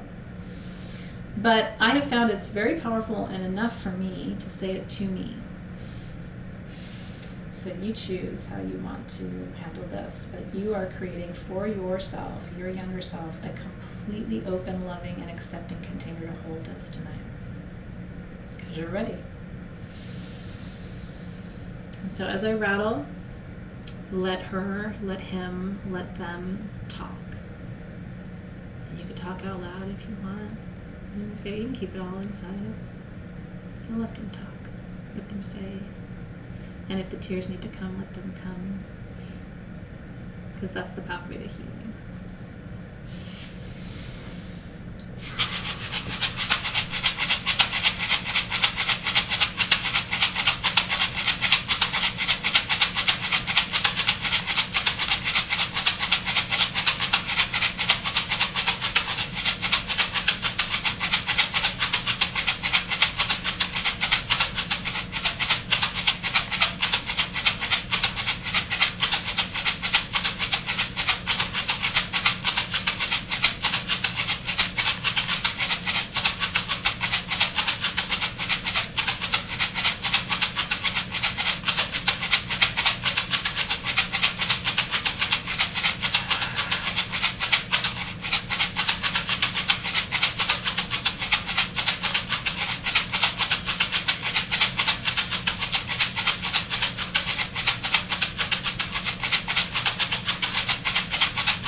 So I'm sitting here and I'm holding it for you too. I'm holding it for you too. because I did the same thing. I pulled up all kinds of stuff that I didn't even know was there. Oh. Things under things under things under things under things.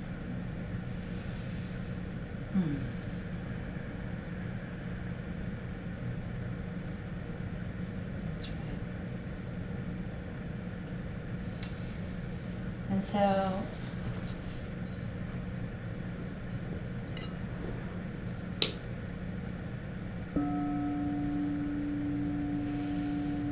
play the bowl for you now. And I decided to play this bowl, the sacral bowl, tonight because a lot of times these experiences hit us in those central and lower chakras, and they affect our strength and our power and our creativity. They block a lot of energy there. Thank you so much. And so this bowl, the second part of our journey tonight is I'm going to invite in light to fill all of those dark spaces. Just a higher frequency now. We've gone into the muck a little bit, yeah? We don't have to go all the way in, and we don't have to solve it all tonight.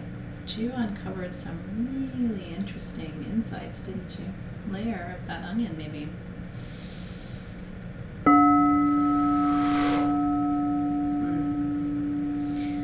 Take your hand and place it on that sacral chakra, or if you feel called to your solar plexus.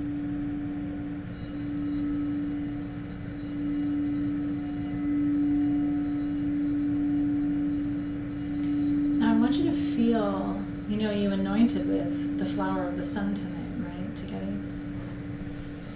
So I want you to feel the energy of the flower of the sun opening up your solar plexus, your heart chakra, your sacral chakra, wherever you're holding any of this. And I want you to imagine all of the rays of the sun just illuminating every aspect of this situation. If you were in a building when this happened, or a home, imagine the roof coming off and the sunlight just flooding the room, space. Ooh. Solar plexus. The mantra we talked about earlier was, my needs first. You're so welcome. And you do, you have your power. It's been with you all along. And you can give it back to yourself.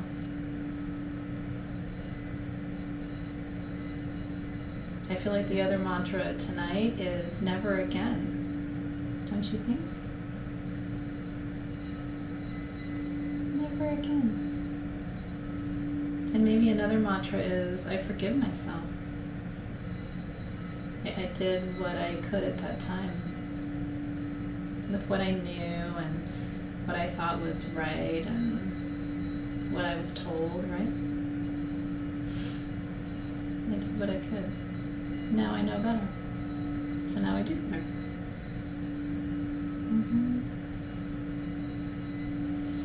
Not again. Oh, interesting. I hope that that's really healing for you, Terry Cassidy. Not again. Not going back there. No.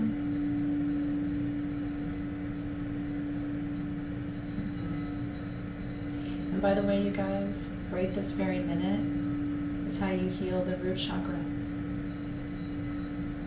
That never again, you're okay, not going back. That's what your little person needs to hear so badly. We're not going back there. It's not happening to you again. It's okay. It's okay. It's okay.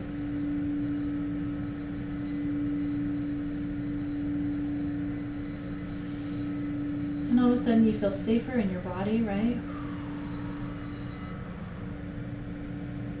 Stand up a little bit straighter. You feel safer in your body. You feel more equipped. I'm so glad, Leah. So Phyllis, we're going to move at the energy now. This is the last part of the process now. But keep in mind, you know, if you have discomfort in your stomach, it's because your solar plexus is all activated. Because we're going into your power center now.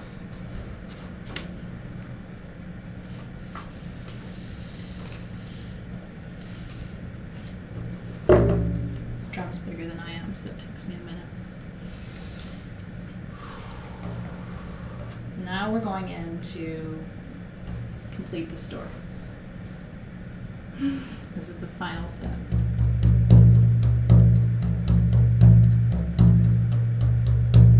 Oh, thank you, Tiffany. I'm glad you're here.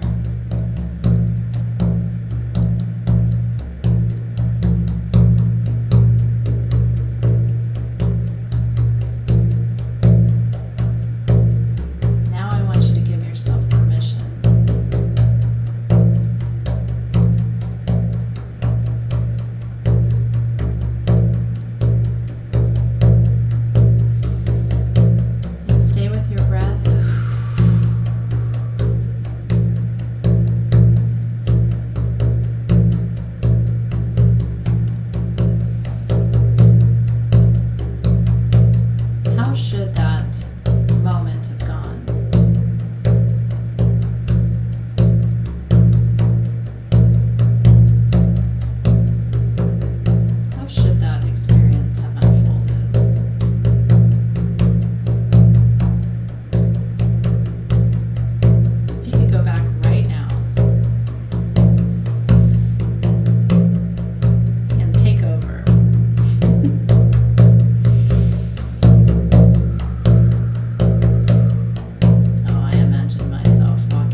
going.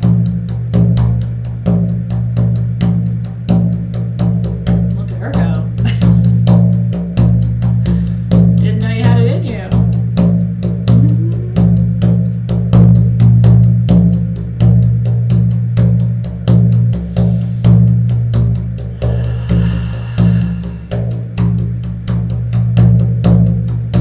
Now here's the biggest part of the work. You ready? It's the last part of the work. In shamanism, we believe in soul loss. And in those moments, we shed little parts of ourselves so we can keep going.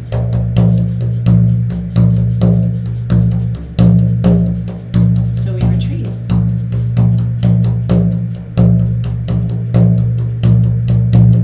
I want you to scan that room, scan that place. And I want you to see if there's any parts of you there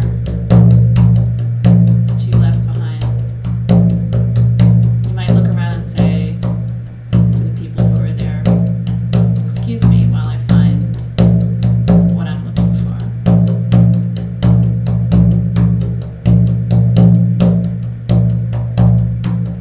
Go and gather yourself up. A little part of your heart. If you're ready to take it back, go get it. Put it in your pocket.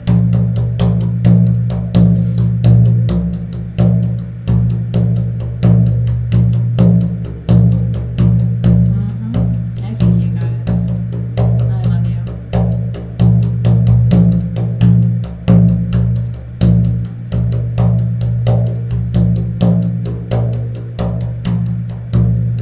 Ask your spirit guides to pick up any additional pieces that you can't find.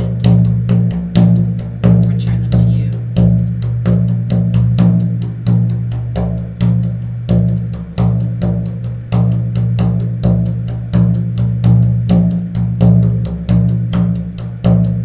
It's all yours.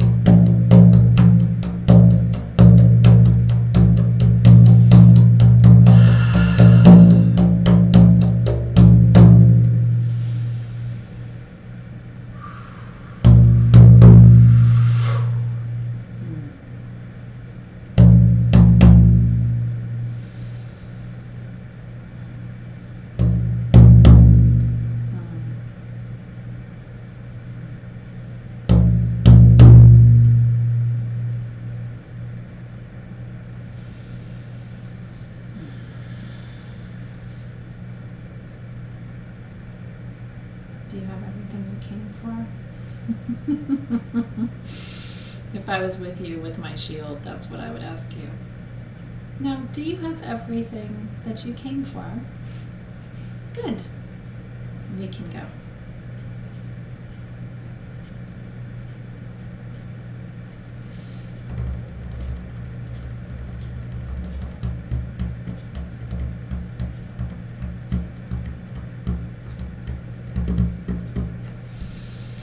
Oof.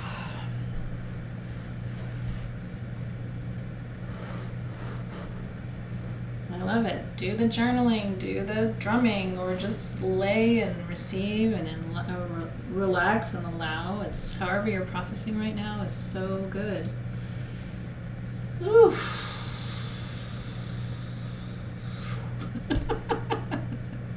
I feel it too, because I was doing it right alongside you, man. I don't take the easy way out. I've got my own work to do. I don't think it's any less than yours.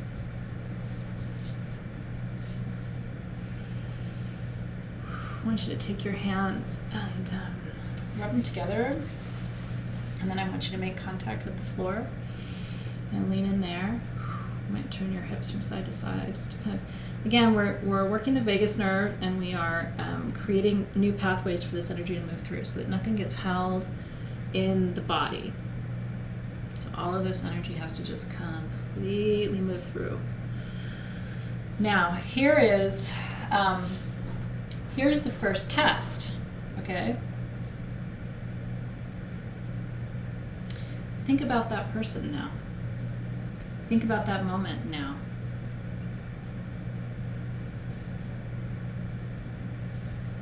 I'm thinking about mine. It usually pulls up some rage.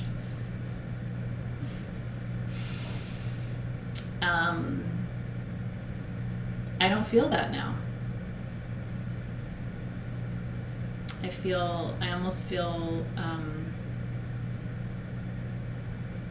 like I can't even reach that emotion with her. We'll talk about it more in November, the vagus nerve. It's a central nerve in your body that is involved in a lot of your emotional processing.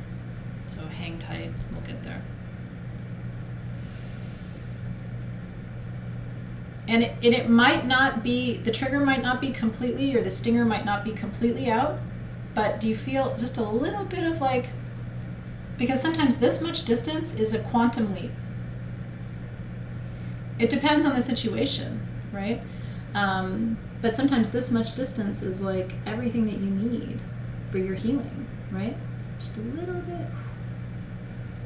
I'm really glad it was helpful for you. You might still feel sad, but maybe you don't feel like the immediate kind of like, oh, as soon as you think of that, you're like, oh, right? Mm-hmm.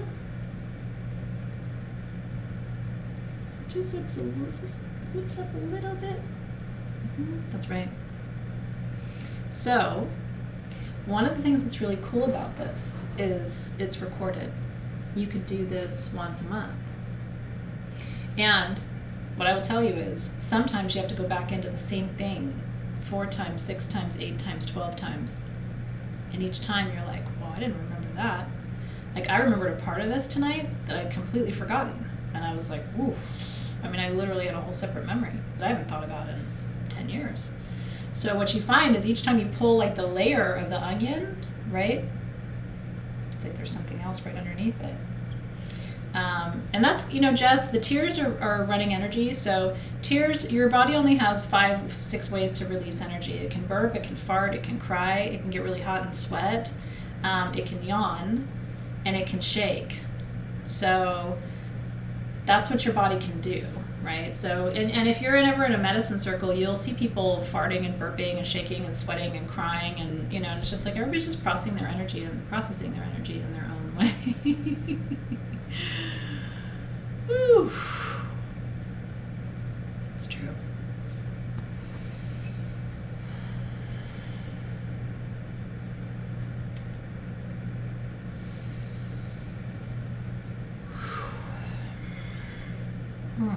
And really stretch your body, work your body again, keep your hands connected to the earth. After this, you'll want to eat something and maybe take a nice salt bath, because we have Elder Council tomorrow. So it's kind of a twofer this week. You got to get ready for that. Yeah, some people gag a little bit. Yeah, it's all normal. Oh yeah. Oh, we'll be talking about everything. All right. So let's release the guides and the guardians of the gateways, beginning with the vertical channel. Releasing the guides with gratitude of the lower world, bone and mineral kingdom, middle world, the here now moment, upper world, angelic gateways, Akashic records, ascended masters, releasing all the guides and guardians of the vertical dimensional gateways. And then releasing the guides and guardians of the north with thanks for their patience and stability. Releasing the guides and the guardians of the west with thanks for their emotional healing and their nurturing tonight. With thanks to the guides and the guardians of the south for power and transformation. And with thanks to the guides and the guardians of the east, as the birds chirp, for spaciousness and clarity, new perspectives on old problems. We give thanks and release them with gratitude.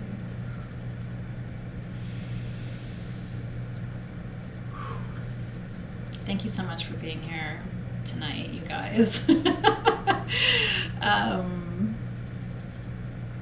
Yeah, and one by one we let the stories go. You know what happens when you let the stories go? The pain goes, and the weight goes, and the anxiety goes, and the addictions and dependencies go, because they're all linked to the stories. And you don't realize how subtle those energetic links are until you release them. And the reverse is also true. You hold on to the stories, you hold on to the weight, the pain, the addiction, because it's all bound up in the same thing. So that is your bird rattle over there. It's not a goat. I don't have goats. I do have loud birds in my magic tree. So tomorrow night is Elder Council. Elder Council is a quarterly journey that we do. I wanted to do it before Samhain because I want to go in and meet your ancestors tomorrow night. And so it's Ancestor Council. Since we are so close to Samhain and the veil is so thin already, we're going to go in and see what your ancestors have to teach you. We're going to do some lineage work tomorrow. You don't need any tools, but a lot of us like to work with Elder Council perfume or mist if you have it, that's the original blend I made for Elder Council. You don't need to have it for Elder Council, but if you do have it, whip it out. I like to say bring any jewelry or any stones or any amulets or just things that are really special to you that you want to hold that energy. Bring something to take notes, because a lot of times you'll see stuff in Elder Council and you want to have a way to just quickly record everything that you see and sense and feel. And yeah, we can absolutely talk more about the artwork tomorrow. We're a little late tonight, which is why I didn't tonight, but we can absolutely talk about it tomorrow. All right, you guys, I love you. Mwah. Enjoy, and I will see you tomorrow for Elder Council at, what time is Elder Council tomorrow? Is it 4 o'clock? I just work here. I'm not good with time. It is 4 o'clock tomorrow. So I'll see you then, 4 to 6. Yeah, any of the perfumes you feel called to work with, any crystals you feel called to work with, anything that feels connected to your lineage would be really good. If you have a couple of pictures of your ancestors around, that would be really nice to have too. They always know when their pictures are out. Femme Elder is great. Ultimate Elder Council is great. Whatever you got. It'll be recorded, so don't worry if you miss it. You can watch it later. All right, you guys. Love you too. Have a great rest of your evening. I'll see you soon. Take care.